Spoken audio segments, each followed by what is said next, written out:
good evening if you're arriving for the storytelling. Hello, I'm Sal Tonge and I'm really pleased that some people seem to be joining along. Hello Katie. Oh, brilliant. Couple of bedtime stories for you and all the family. Brilliant. Really good that you're on. And if you're on, just write in the chat. Hello Mandy, nice that you're here too. Great. Just write us a hello in the chat, and maybe on this really hot evening you can just tell us what you're drinking. Yeah, what is your lovely favourite cool drink for a hot July evening in a heat wave? And just wait for a few more people to arrive. Just got a few more minutes.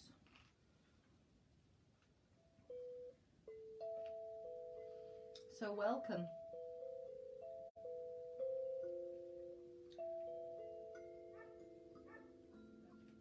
To an evening of storytelling.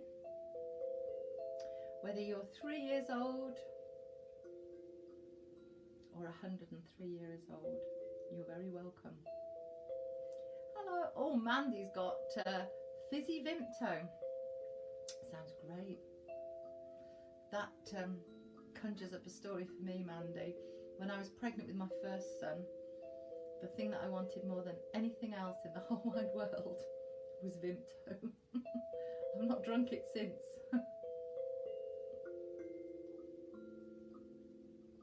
Hello, Anna and Elias. So glad that you've joined us from Pontesbury. Brilliant. 8 people are clicked on. And I'll just keep playing this little thumb piano. I hope it sounds nice. To soothe us and still us down.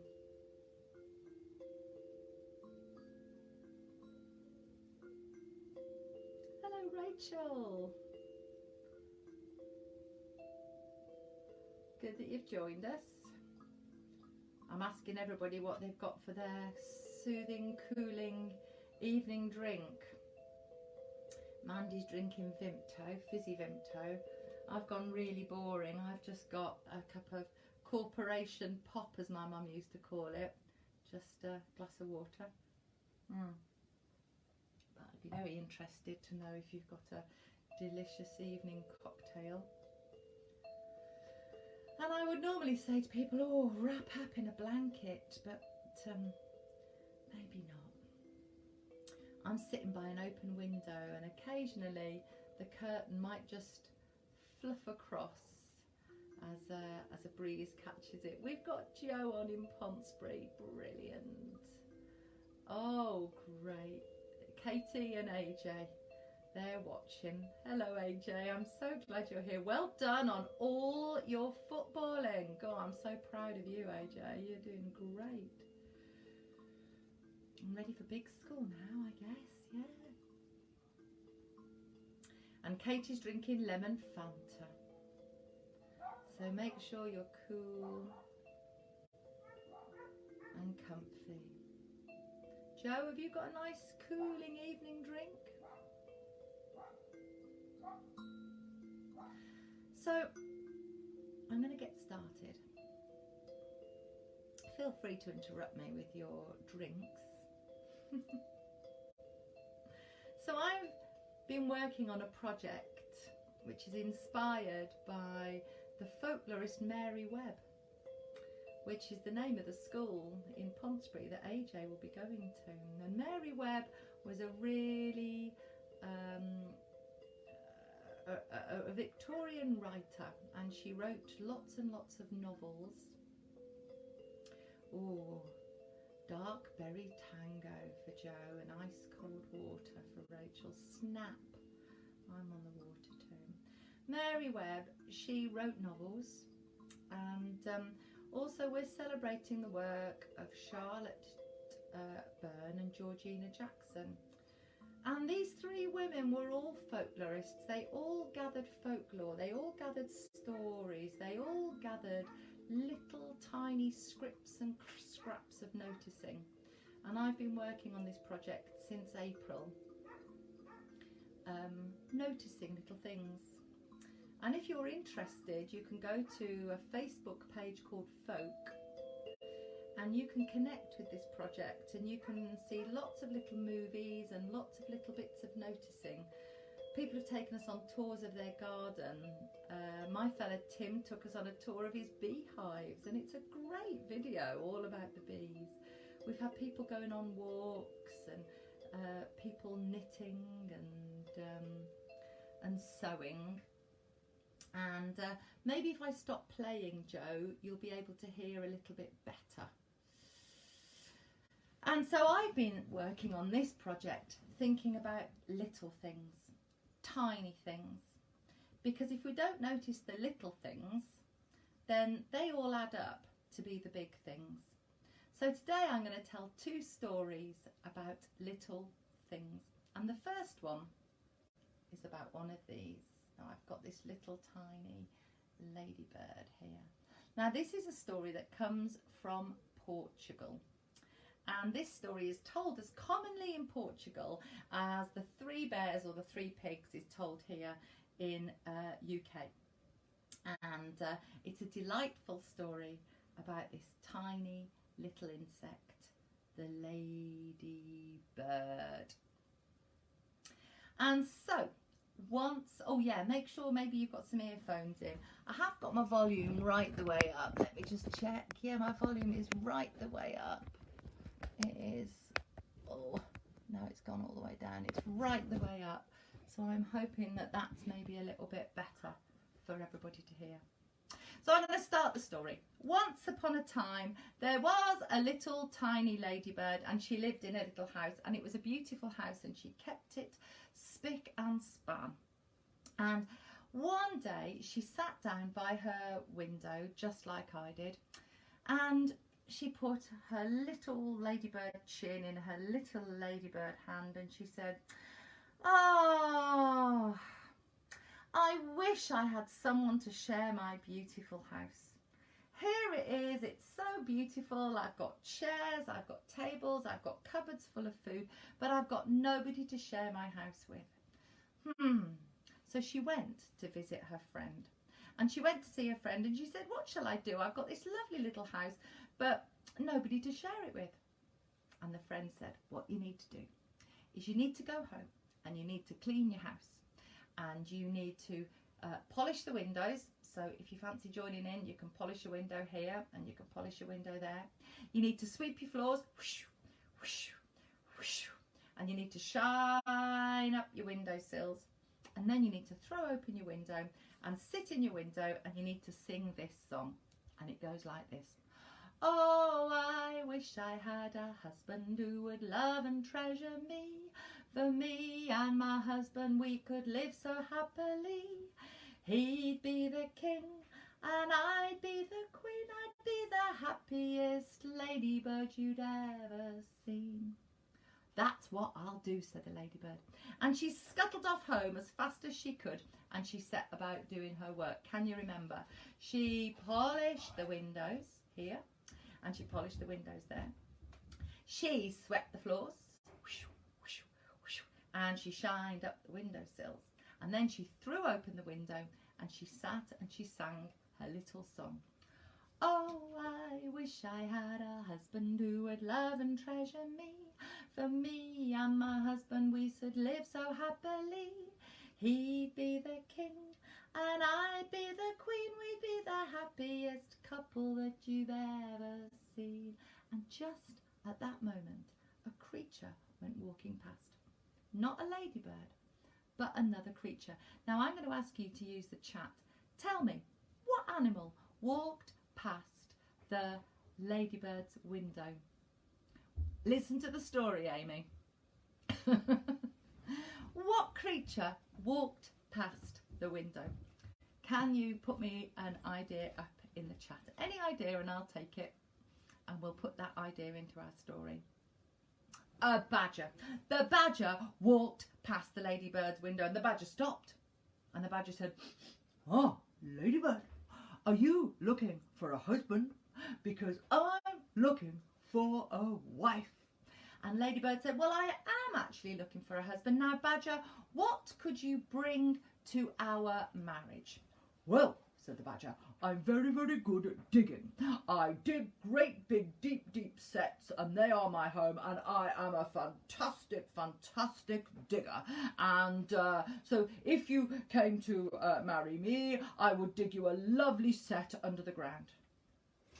And the ladybird thought, I'm not quite sure that I do want to live under the ground. I like my little house with its shiny windows and its swept floor and its sparkling windowsills. "I'm sorry, badger, it's just not going to work out between us. Off you go." And so badger snuffled on.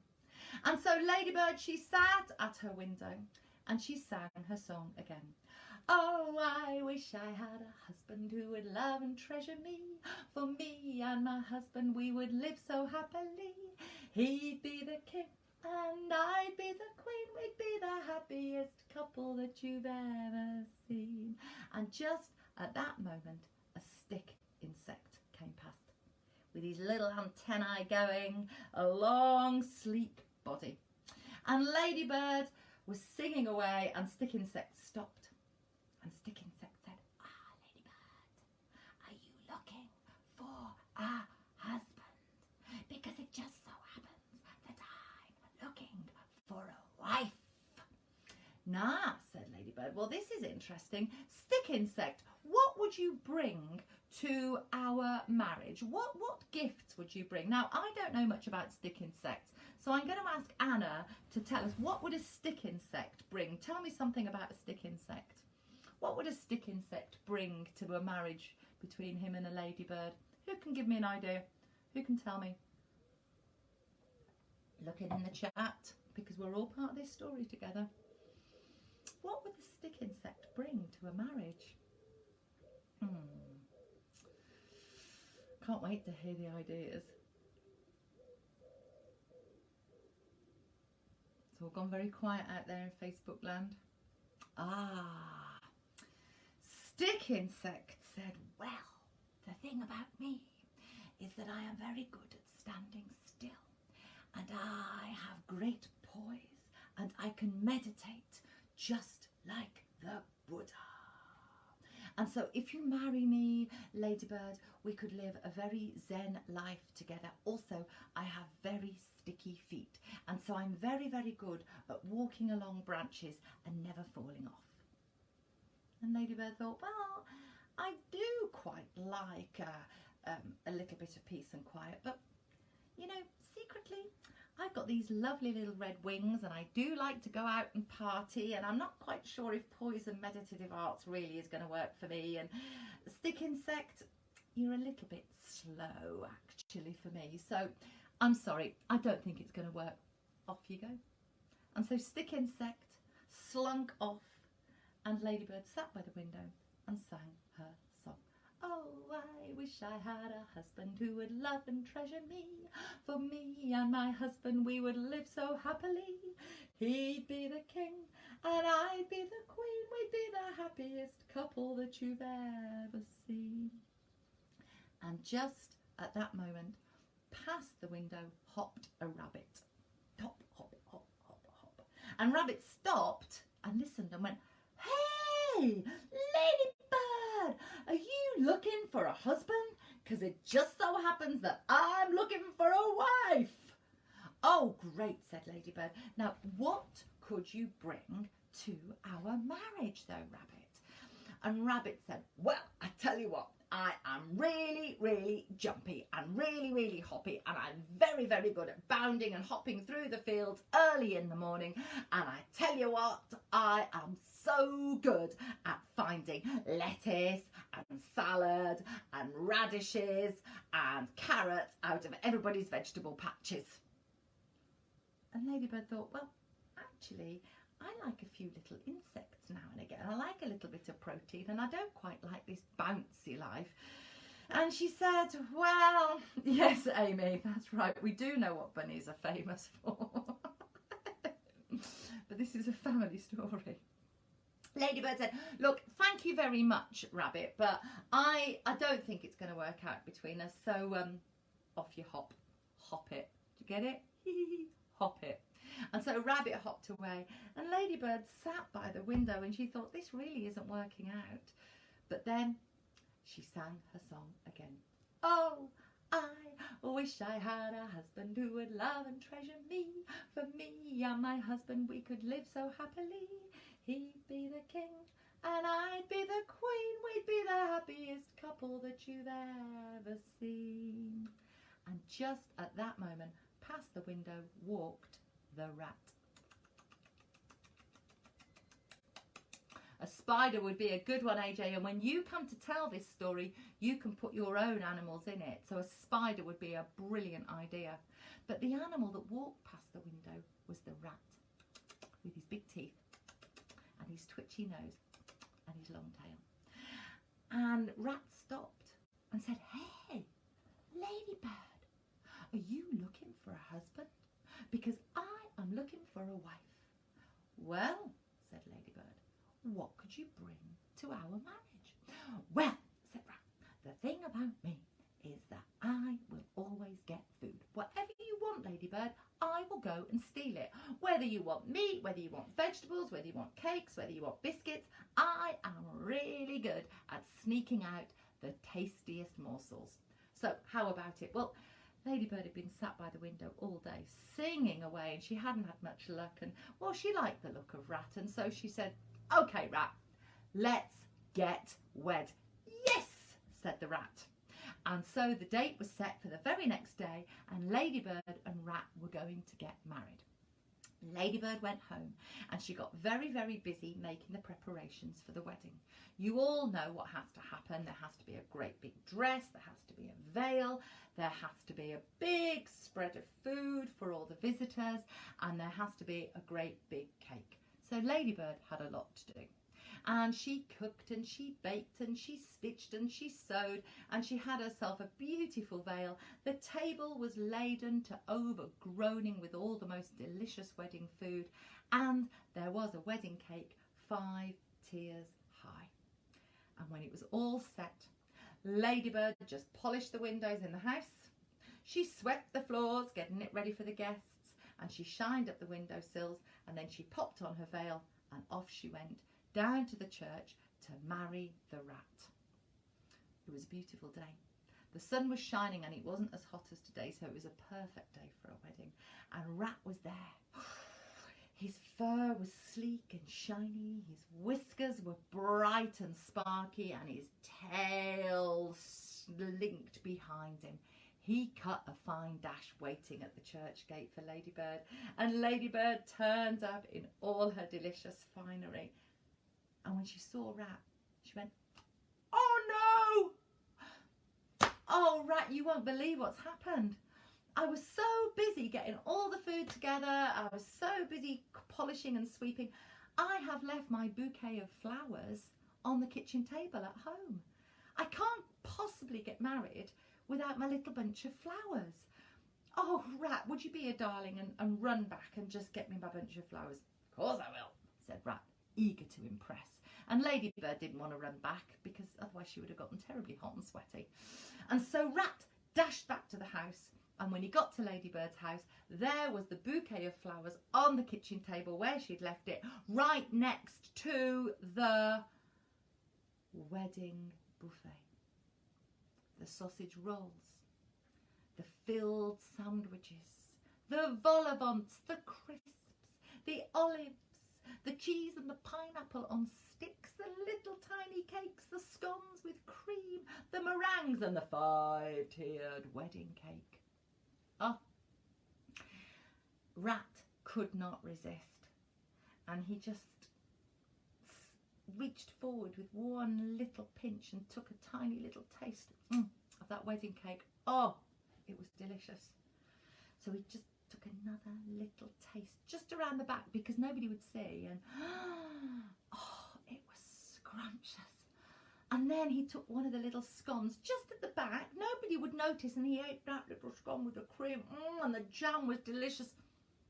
And before he knew it, rat could not stop himself, and he began scoffing and stuffing and scoffing and stuffing, and he ate every scrap, every skerrick of the ladybird's beautifully prepared wedding buffet. The cake was gone, sausage rolls were gone, sandwiches, vamoose, all eaten up by the greedy rat. And after he'd eaten all that food, he put his hands on his tummy and he felt really, really full and really, really tired. And there, in the armchair right next to the ladybird's wedding table, covered with scraps and crumbs, he fell asleep.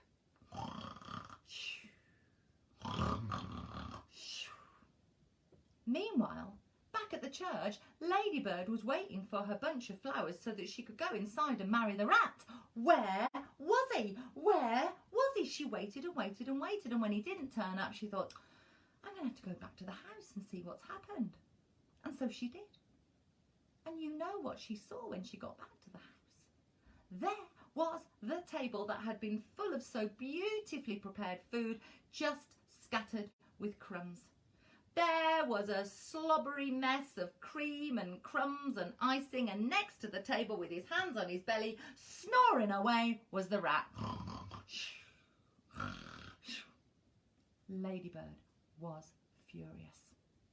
She picked up her flowers and she walloped them around Rat's head, and she said, Rat, you rat! Rat, you rat! I thought I wanted to marry you, and now I'm sure that I don't. Getcha, get out of it, skedaddle. And she picked up that broom that she kept by the door, and she chased him out of the house and down the garden path, and he was gone. And then Ladybird washed up the plates, stacked them up on the shelf. She polished up the windows, she swept the floor, and she shined up the windowsill. And then she went and she sat by her open window.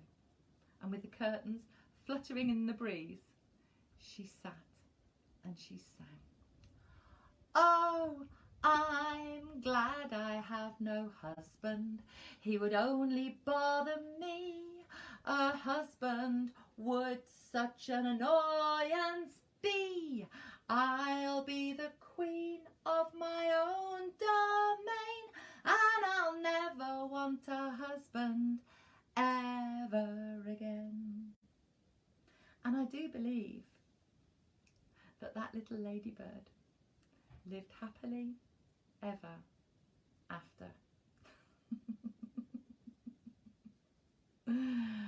So yes, it's one of those stories that you have to listen right to the end. The little tiny ladybird, and I quite like her attitude really. And yeah. So that was the first story that I wanted to tell you, and for those of you who have tuned in halfway through that, you're very, very welcome. I'm telling stories. Oh, hello Wendy. Oh, a round of applause. So that's a story that I'm telling because I'm working on a project with an organisation called Folk, and thinking about noticing nature in the same way that three folklorists, Mary Webb, Charlotte Byrne and Georgina Jackson, three women who all lived with difficult health, and so a little bit like a lot of people are at the moment, you know, living with the effects. Oh, thanks everybody for the applause. Whilst everybody's living with the effects of COVID and lockdowns and still feeling not very safe to go out, you know, maybe there's a certain empathy and maybe there's a certain gift in noticing nature that can help us and can heal us in the same way that Georgina Jackson and Charlotte Byrne, who together produced the Shropshire Folk Tales book that is the Bible for all storytellers, and Mary Webb, who also lived with poor health, but used nature to really soothe and console themselves, and to produce some incredible artwork as well, and an amazing legacy for people interested in stories and folklore. So I'm going to tell you one more story. Now this story comes from the Brothers Grimm. Now the Brothers Grimm were collecting folklores. Oh, I'm glad that you're negative, Amy. That's really good news. So good. Those two pesky lines are down to one. But as you go back out in the world, just be very, very gentle with yourself. Don't go absolutely crazy thinking you can conquer the universe. your post viral and don't forget it.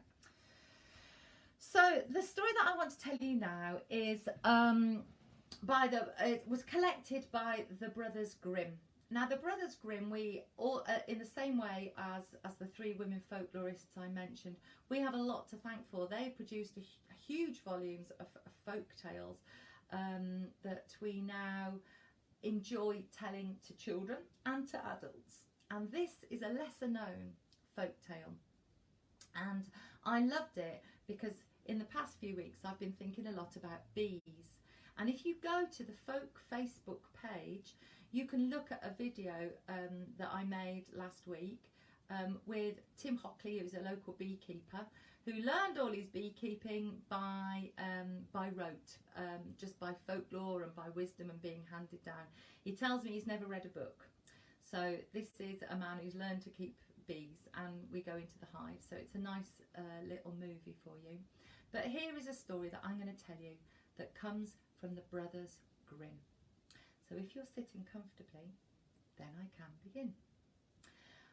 Once upon a time, there were 3 brothers.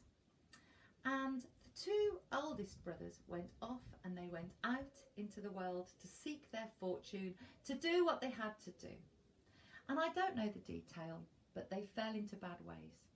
And these 2 brothers got into such trouble that it was impossible for them to ever come back home. Maybe the debts were too big or the shame was too grave.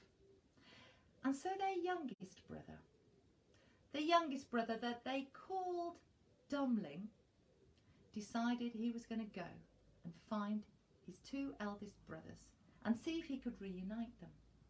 And so Dummling, he walked and he walked and he walked and he walked until he finally caught up with his 2 older brothers in a strange part of the country. And when he got there, they all agreed that they would walk along together because there was no way that the 2 brothers were ever going to be able to go back home. And so they walked on the path of life. And as they walked along, first of all, they came to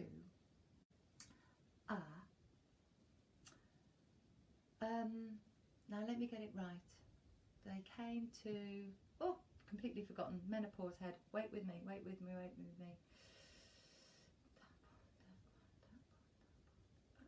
They came to an ant's nest. Have you ever seen an ant's nest?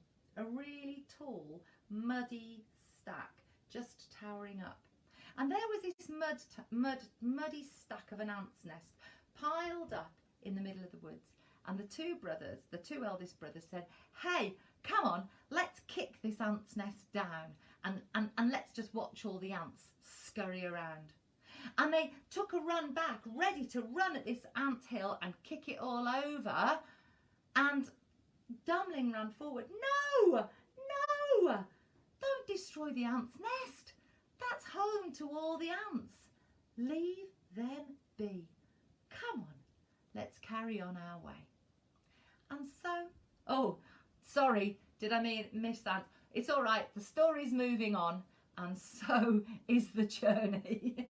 poor Mandy had ants' nests. And so they walked and they walked and they walked. The 3 brothers walked until they came to a big duck pond. And there were lots of ducks swimming away, and the 2 brothers said, "Hey, come on, let's get our catapults and we'll shoot a couple of those ducks. We can build a fire and we can have duck for dinner." And so they got their catapults and they loaded them with stones, and they were just about to wang them when Dummling went, "No, don't shoot the ducks. Look, they're swimming quite happily, and look, they've got ducklings to care for. If you shoot the ducks, well, who's going to look after the babies? Come on, let's carry on our way." And so they did. And they walked and they walked and they walked until they came to a hive of bees. Well, it was a nest of bees, and they were buzzing in and out of a hollow tree trunk where they were making their honey. "Hey," said the brothers, "let's make a fire around this tree and let's burn the bees so that they fly away, and let's get our hands on the honey." And so they began to gather sticks to make this fire. And the younger brother said, "No, Look, if you burn the bees, the tree, the bees have got no home. And also you burn a tree and you burn the bees. Come on, let's carry on. And so the three brothers went on and on and on. And when they got further along the road, there was a huge, big stone castle. Ah, Elias is a vegetarian. Well, you'll enjoy this story. It's not a vegan story, but it could well be a vegetarian story. And they came to a great big stone castle, towering up. And when they walked up to the castle, the gates were open. And the three brothers walked through one gate, and then they carried on and they walked through a second gate. And as they walked through the gates, nothing moved in the castle. Nothing. But they looked and they noticed that all around the horses were made of stone. The chickens were made of stone. The sheep and the dogs were made of stone, like it was a castle of stone statues.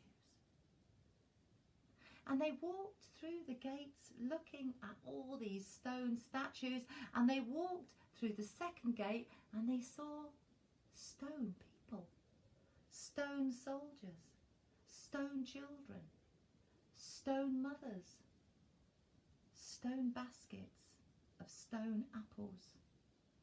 Nothing was alive, nothing moved in the castle except for the three brothers. And they came to a last gate. And in this gate there was a little letterbox.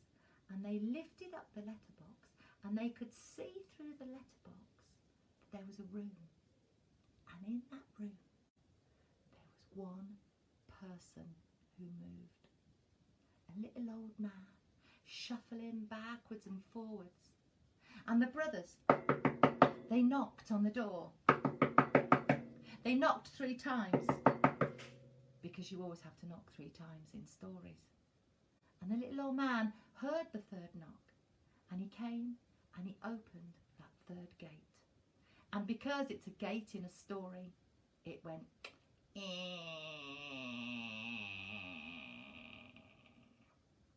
the little old man, silently, without speaking a word, ushered the brothers in and took them to a room where there was food and drink and 3 comfortable beds. Well, they ate and they drank and they were very rested the next day, when the little old man, who didn't speak a word, took the eldest brother into another room where there were tablets of stone, and written in the tablets of stone was the explanation for the castle. The castle had been put under a curse, and all the animals and all the people had been turned to stone. But there was an opportunity for these 3 brothers to break the curse. And written on the stone were 3 challenges. The first challenge was to go into the woods. To go into the woods at the first light of the day and pick up 1,000 pearls that were scattered under the leaves and the acorns and the pine cones and the grasses and the mosses. Pick up 1,000 pearls before nightfall. If they did that, they were well on their way to breaking the curse. If they failed, they would be turned to stone themselves. So the first brother went out the next day at first light, and he began picking up pearl after pearl after pearl. He must have gotten about 300, 350, 352, 353 when the sun went down and he was turned to stone. It was so hard to find these little tiny white pearls. Even though they glistened, they were hidden under all the leaves of the forest floor. The next day, the second brother went out at first light, and he too began to pick and pick and pick, lifting up leaves, lifting up bits of bark. You know what it's like when you go walking in the forest, and he was lifting and gathering and gathering and gathering the pearls. But by the time the sun went down, he'd just gathered about 700. And so he was also turned to stone. So last of all was the turn of Dummling. And he went out at first light. And he began to pick up the pearls. He picked here and he picked there. But then he noticed that there was a scuttling and a scurrying amongst the leaves. And there was a whole army of ants. The very ants who he had saved their ant hill. And they were helping. They were underneath the leaves, they were underneath the moss, and each and every ant brought a pearl back. And by the time the sun went down, there was a sack with 1,000 pearls. That was the first task completed. The second task, written on the stone, was that at the bottom of the pool there was the princess's ring. And that ring needed to be retrieved from the bottom of the pool. And so Dummling went and he stood on the edge of the pool that following day. But the pool looked deep and the pool looked dark, and Dummling knew he wasn't a great swimmer. And he was just taking off his shoes and his socks and getting ready to go in and have a dive down and just see if he was going to be able to find the ring in the soft mud at the bottom of the pool. When, don't you know, all the ducks, the very ducks that he had stopped his brothers from shooting, turned their tails up and dove down. There was a dabbling, there was a splashing, there was a quacking, and presently one of the ducks waddled onto the shore of the lake with the ring in his beak. That was the second task completed. And the third task, written on the stone, was that high up in one of the stone turrets of the castle were the 3 sleeping princesses. And these 3 princesses, before they went to sleep, had each eaten something different. The eldest had eaten a spoonful of sugar. The second eldest had eaten a spoon of syrup. But the youngest princess had eaten a spoon of honey. And then they'd fallen asleep. These 3 sisters looked the same, but Dummling had to work out which of the sleeping sisters had eaten the honey. He went all the way up the stone staircase to the turret in the top, and there were the 3 sleeping princesses, identical. Hair strewn across the pillow, eyes closed, chests rising and falling. And Dummling looked across the 3 faces as they slumbered gently. How was he going to tell who had eaten the honey and who had eaten the syrup and who had eaten the sugar? He looked closely at their mouths and there wasn't even a grain of sugar when suddenly in through the window